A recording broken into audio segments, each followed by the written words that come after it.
Holly Carpenter? Yes. Okay. I'm not sure that that's a great thing, however. It's not exactly an honor. First of all, Mr. Murray, I just wanted to comment. Name and address. Holly Carpenter, 101 Barnstone, Canfield, Ohio. Thank you. Thank you. Mr. Morvay, I just wanted to comment for you that I have Casmo insurance, which I shouldn't say that at the moment, but the ISO that you were commenting about earlier, everybody really take note of that because that's a huge difference. I know that you're listening to that, and when you look at your homeowner's insurance, going from a 9 to a 6 is going to be a massive amount. So that's really tax dollars well spent, just a side note for you. Something that, as a member of the Barnstone Street, I'm kind of speaking on behalf of people because I don't know if I have everyone's opinion, but I have some factual information. So I'm not claiming to have everyone's same opinion because they probably don't know everything I'm going to say. But I'm one of the newest members of the street, and something that we have a problem with is the street needing paved and also the drainage behind. And I learned some things. Since I have insurance, I offered to take care of investigating the bond issue and some of whose responsibility it is. And with no offense intended, I'd like to share some of what I have because maybe I can also educate some other people because there's some things that I've learned. And I've been in it a long time. So if I could I don't know if I'm allowed to ask questions. Sure. We may not answer them. Okay. We're politicians. Okay. We might not have the answer. We might have to push it to the next thing just because we don't have our city attorney here also. So, Okay. just so you know. There's some question on whether there's first of all, there was, for some people who don't understand, originally Rick Salata from Mill Creek Enterprises had started to develop the property, and then he had gone bankrupt, foreclosed. Farmers National Bank had retaken the property, and there were lots then that were sold off piecemeal, and Gene Russo had bought some of them. And then when we bought lots, they were then sold individually. So with that, what I'm asking is, was there an original bond taken, which would have been a subdivision bond, by the original developer, Rick Salata of Mill Creek Enterprises? And if so, I had called and I was told there was not a bond, but other people say there was a bond. And I'm asking because it would be very helpful, and I'm hoping that there is, because I have some good news if there was, and I can be helpful with that. Does anyone know if there was? There was never a bond placed for the project. One of the options that a developer has when he develops a subdivision in the city is that he can do it without bond. He has to prepare the property in what they call a state of substantial completion, and then at that point he can begin selling lots. And that's one of the complicated parts of this thing, is that there's no bond in place that we can go after to complete the project. However, the original developer signed a subdividers agreement which obligated him to complete the project. And we're hanging our hat on the fact that whoever bought that property from the bankruptcy has that same obligation to complete the project. And that's the research that the law director is doing at this point as to pursuing the conditions of the subdividers agreement to have the project finished. I just want to say a moment though too, just for 1 second. We are allotting a certain amount of time, so if there is, I don't want to cut you off. I'm just trying to say we're allotted 3 minutes. There's other people that come here in all the other meetings that we have to kind of stick to. Okay. So that's kind of like our rule. We are at that point, but if there's another question, we would. Because I feel like there's going to be several people if they're going to, unless those people aren't going to speak to them. If I could, let me read to you something that I got from my bond department, because it would be important, and I think it's important for you. Sure. Because on your website for the city of Canfield, and it was developed in 2001, you do have, it's one of the reasons that that I felt confident in buying. And it's why I feel that the city has some responsibility, Farmers Bank has some responsibility, and I feel it's a little bit misleading, and I'm not trying to make enemies here because I have a business in town, and really I get along with everybody pretty good, so that's kind of why they chose me to come up here. When I called the bond department to get some information about this, I don't know if you realize this, and you certainly might. The subcontractor, the subdivision bond, even to today's date, could still be viable. And I don't, surprisingly, even without payment or anything else. If I could read this to you, it would take a couple minutes, but if everybody would bear with me, or somebody, David, maybe would give up his time. Yes, go ahead. I would like to trade off because it's interesting and informative. And honestly, there's a lot of people here who have a lot of money at Farmers Bank and pay really high taxes, and that probably $20,000 or $30,000 to fix the drainage and to fix that street that they've been living with for 10 years. You know, my mom is 83 years old, and she just tells me sometimes when you make a mistake, you fix it. And I kind of think the city maybe either should have required a bond, because what a bond is, everyone, is it requires you, if someone comes into my office and is required to have a bond, it makes them show financial security so that they are able to prove that they can do the project that they are given. If no one makes you prove that you can buy your house, then how do you know that you can really do it? If no one makes someone prove that they can finish that development, how do we know that they can do it? And so that's a lot of what goes into it. So going down the line, this is what they wrote me about a bond. Holly, thank you for your inquiry about subdivision bonds. When developers and builders wish to construct both residential and commercial properties, subdivision bonds are required by municipalities of these entities to ensure that public improvements are completed and that these improvements have been constructed in accordance with municipalities' codes and standards. And pardon me for 1 second, the reason I'm reading this is because your website says that you require them, and it says that you've had this in a... It's one option. There's different options. They can provide a subdivision bond, they can provide a certified check, or they can build without bond, but they can't sell lots until it's substantially complete. But those are defined in the subdivision regulations. Okay, and maybe we can make it more clear that it's optional, because the way it appears is since 2001, Everybody had to have it. requirements, and it's right there in it, so it makes me feel very confident that you've got that all covered. I have a question then for Joe.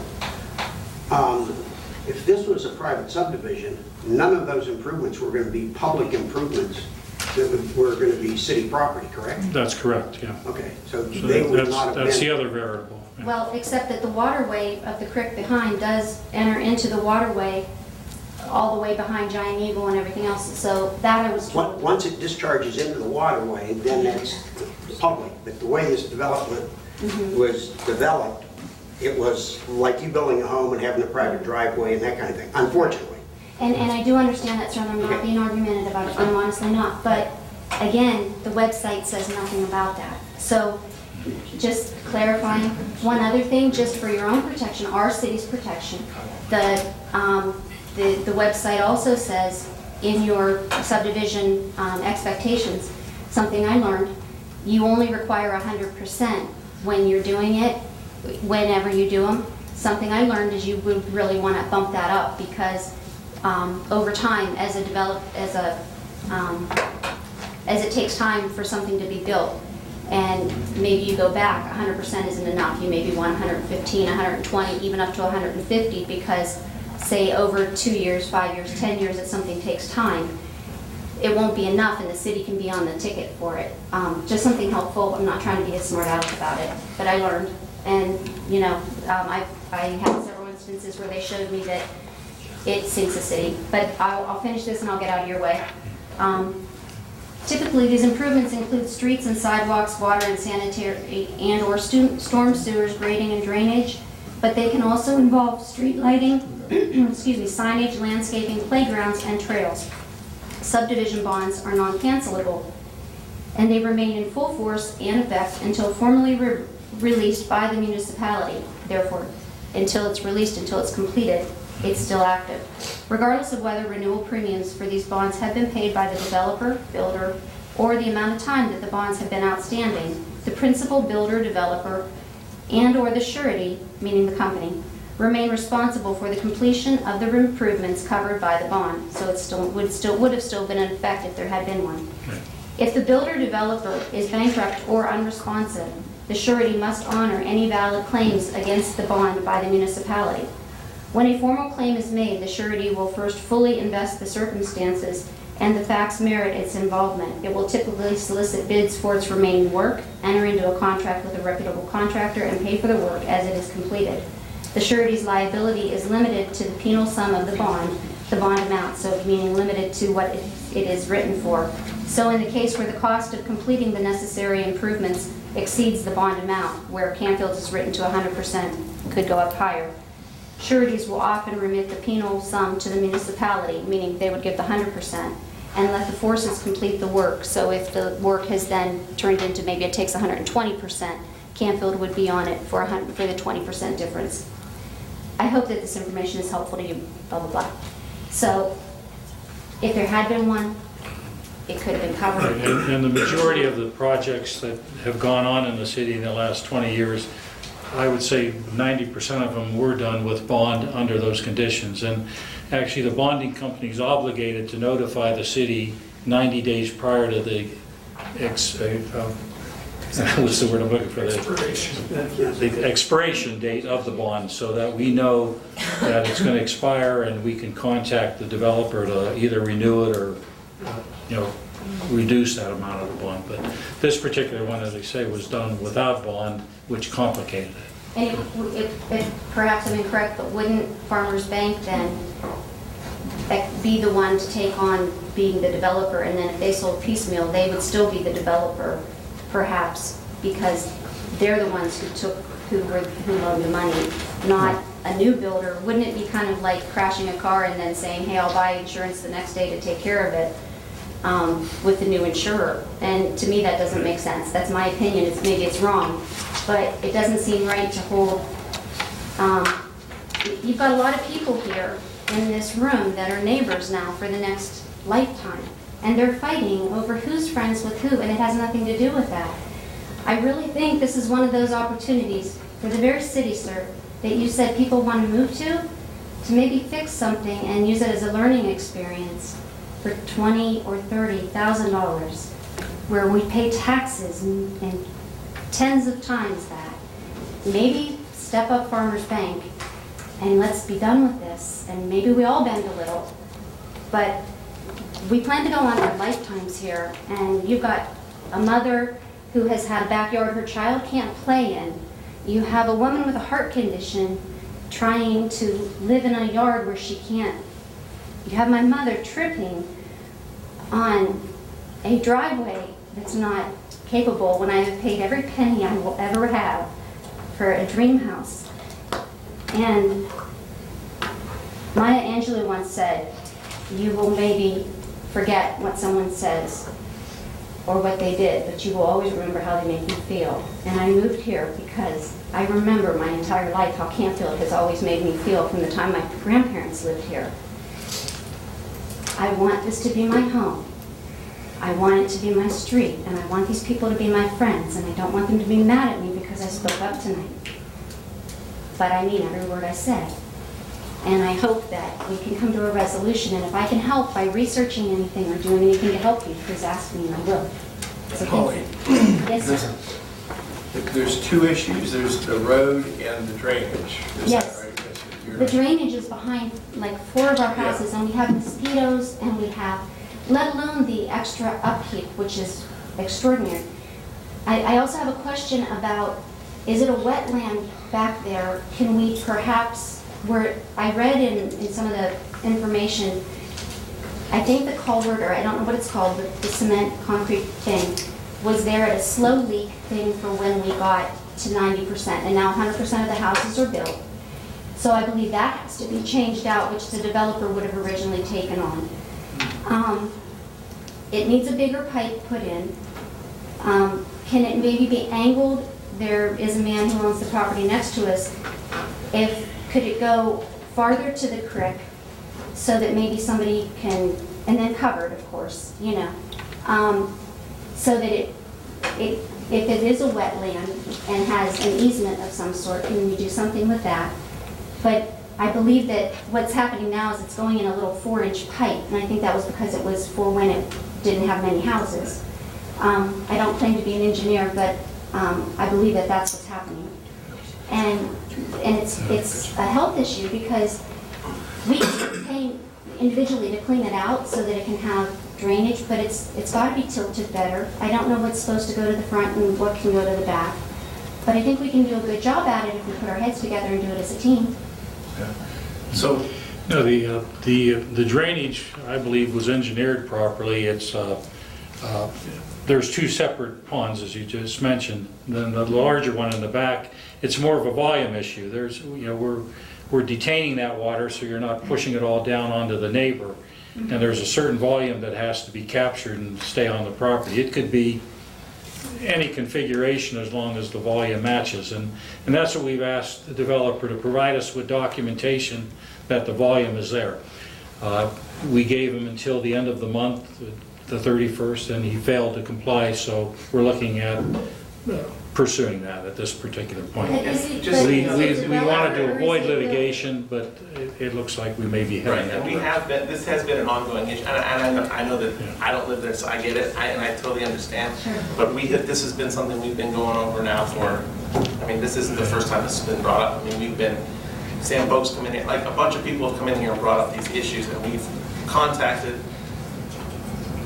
the person, we've sent them letters, we've done things, we've put deadlines, we've done stuff. There's, at this point, I mean, without Mark being here, but I think at this point, it comes to a point now where we're playing that game of now, okay, we have so much stuff we have to push to this person, that person has to come back to us. It's legalities at this point, right?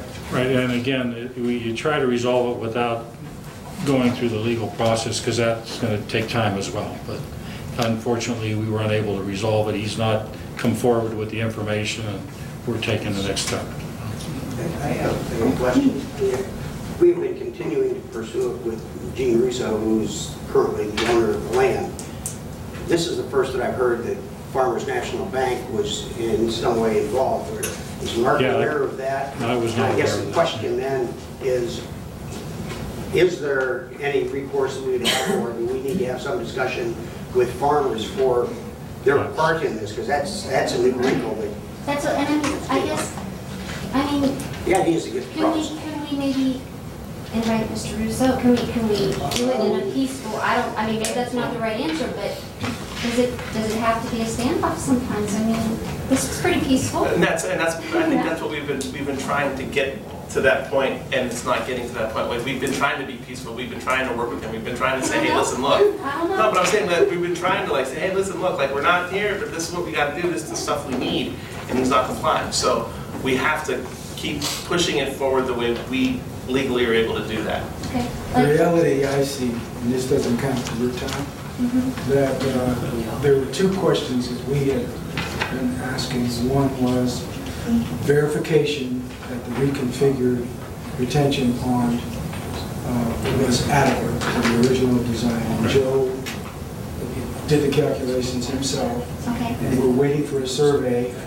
Mr. Russo promised multiple times to provide Joe with documentation that even though I changed the shape, it meets the requirements. The second issue is the road.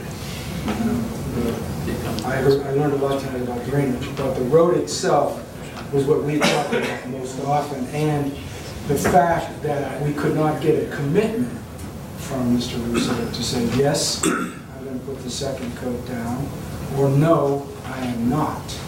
As long as he says maybe, the people that buy this last house, that's the answer they'll get. If I ask them, I'd like to buy this house, is this street going to be paved? Maybe, we don't know. The maybe part, the longer you hear maybe, you're going to miss a season to put the road down. Exactly. So unfortunately, if it does go the legal path, everything that goes legal takes time.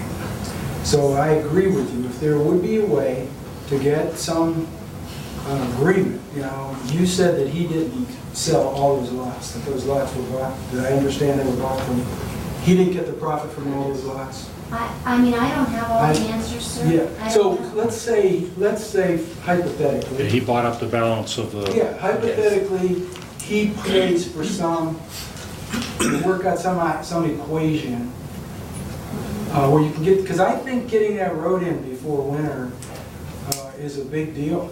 Maybe you're going to have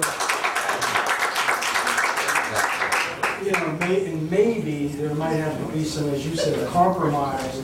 You might not get the answer you want. You might have to come up with some money that you didn't think you needed to. I don't know. But maybe Mr. Russo will pay for half or a third or whatever. He bought 15 But we've got to get it, lots. I think you need to get that road down. He bought 15 lots. 15 out of 20? Yeah. Yes. You know, so maybe there's some, you know, fraction that he would be willing to cover and you cover. I mean, the longer this goes on, the other thing that I've noticed, I've only been in this job a year and a half. The longer it goes on, this is what happens. People start to demonize each other and you get further and further away from the possibility of a reasonable settlement. So that's my 2 cents. In my view, he bought 15 lots. He's responsible for the whole street. I agree. Push him to wherever we've got to. Let's get, keep going. And- Well, let me say this, since we're kicking around ideas. Joe, our legal counsel, what if they put the street down at their expense? Could they go after him for the expense afterwards? I can't answer. You'll never get the money that way. You don't think you're gonna get the money that way? Okay, now here's the dumb meat, right? If you don't think you can get the money that way, what makes you think you can get the money this way? Well, can I ask one other That's, question? you know, I that's, think our best defense, we believe, is that we have a signed agreement that's transferable with the property. Mr. Russo bought that property, he's obligated to complete the conditions of the subdividers agreement, and that's where we're hanging our hat. And that's what the city attorney's consistently said. Yeah, Right. yeah. So that's the road that we're going down, and we've been going down, So let's, and we just have to get to the end of that road. okay, Mr. President, Mr. President. Another question. Would you mind just researching something for me? Palmyra was also a development that originally the gentleman had that was Rick Salata from Mill Creek Investments that he went bankrupt on. Did the city put down that development? They put the pavement down, that was a city dedicated street. Okay. Different situation. Okay, is that what made the difference then, sir? Yes. Okay, but that was also, but it was is that not a private No. No, it's the city street. Okay. In the sections that the city did, Uh-huh. that was publicly dedicated street. Those were publicly dedicated streets. Okay. Mr. President, Okay. Mr. President, I appreciate your help. hang on a second. Okay. Hang on a second. What I think our goal here tonight ought to be is to paint a realistic picture of what they can expect. Because what I've experienced, again, in the last year and a half, sometimes the expectations don't get met. Now, and I think we need to be clear tonight, when we leave, that the expectation, I guess, is that we're going to take a legal route. So I would tell you, don't expect your road to be paved by September. Don't expect it. If it happens, yippee-ki-yay. But don't expect it, because the law, it takes 30 days from now to do anything. And then the next thing that happens is they get together and say, well, we understand this, now let's meet in 30 days. You're into August before this thing goes anywhere. So don't misunderstand, because it happens sometimes, you know. I'm not disparaging anyone here. I think we all want the same thing. But I think we have to be realistic on what to expect. Otherwise, we're going to be beating up on Joe because something didn't happen that he has no leverage to make happen. And I just want us to be clear about that. We all want the same thing.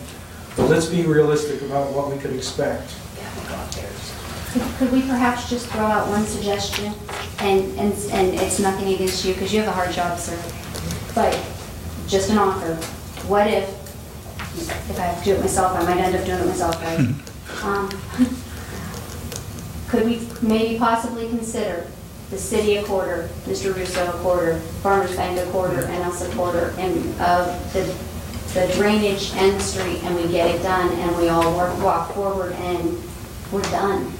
And the city uses it as a learning experience that either a contractor and a development sign off on agreeable for a bond. And, I mean, because, you know, an association should then be aware they don't have a bond, too, and they sign off. And in the real world, I think that's a wonderful way to go, and I would love to say that we would love to do that. But legally, we would open that door to the next person, and the next person, and the next person, and say, well, you did it for them, you have to do it for us, kind of deal. And, I mean, it's legally, that's just. I think that we would have a legal issue of then we are spending public dollars on private property, which in my opinion, we don't have the ability to do. The city attorney turns around and says, there's some way we can do it, then that's fine and dandy. I'd probably vote no against it just because of my understanding, but Okay. I understand where you're coming from, but I'm telling you. Okay, well, thank you, gentlemen, for